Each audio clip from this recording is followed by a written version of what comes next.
दिग्गज बॉलिवूड अभिनेते असराणी यांचं निधन, वयाच्या 94व्या वर्षी अखेरचा श्वास घेतला। विनोदी भूमिका अजरामर करणारा नट हरपला। 350हून अधिक चित्रपटांमध्ये साकारल्या भूमिका। चोरी कुणी पकडू शकणार नाही असं मत चोरी करणाऱ्यांना वाटलं होतं, पण चोरासकट मत चोरी पकडली गेली। उद्धव ठाकरेंची टीका, तर ठाकरेंच्या शिवसेनेचा मुंबईत 27 तारखेला मेळावा। महायुतीचा ॲटम बॉम्ब सर्वांचं काम तमाम करेल, पराभव दिसल्यानं निवडणुका लवकर घ्या म्हणणाऱ्यांकडून निवडणुका पुढे ढकलण्याची मागणी। उपमुख्यमंत्री शिंदेंची विरोधकांवर टीका। तेढ निर्माण करणाऱ्या मेधा कुलकर्णींना अटक करा, मागणी करत रुपाली ठोंबरेंचा शनिवारवाडा परिसरात मोर्चा। शनिवारवाडा मेधा कुलकर्णींच्या बापाचा नाही, त्यांचा घणाघात। पुणे जैन बोर्डिंग जमीन व्यवहाराला स्थगिती, धर्मादाय आयुक्तांचे आदेश। एका कंपनीनं बोर्डिंगचे 3000 कोटींची जागा 230 कोटींना हडपल्याचा आरोप।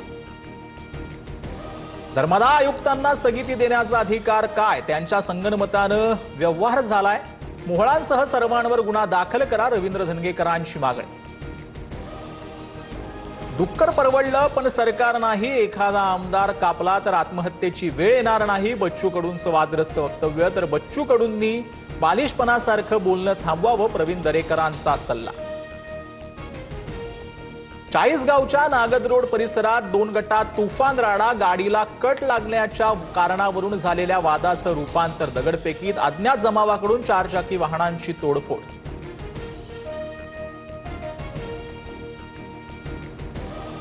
उद्धव ठाकरे पुन्हा एकदा मराठवाड्याचा दौरा करणार।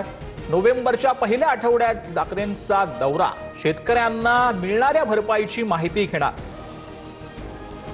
अतिवृष्टीग्रस्तांना मदतीसाठी सरकारकडून आणखी 648 कोटींचा निधी मंजूर। राज्यातील 23 जिल्ह्यांमध्ये निधी वितरित करण्यास मान्यता, नुकसानग्रस्तांना मोठा दिलासा। तुळजाभवानी विकास आराखड्यातील भूसंपादनासाठी 19 कोटींची निधी मंजूर। राज्य सरकारकडून जिल्हाधिकाऱ्यांना निधी वितरणासाठी मान्यता, भूसंपादनाच्या कामाला वेग येणार।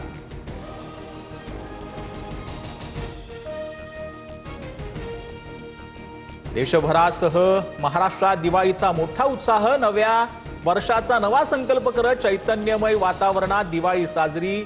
दिव्यांच्या प्रकाशात आसमंत उजळून निघाला। पंतप्रधान मोदींकडून जवानांसोबत दिवाळी साजरी, मोदींकडून INS विक्रांतला ही भेट, तर मोदींनी राष्ट्रपती मुर्मूंची भेट घेत दीपावलीच्या शुभेच्छा दिल्या। येत्या काही दिवसात सोनं चांदी आणखीन महागण्याची शक्यता। 226 मध्ये सोनं 1,60,000चा टप्पा गाठणार, तज्ज्ञांचा अंदाज। तर चांदी तब्बल 2,40,000वर पोहोचण्याचा अंदाज।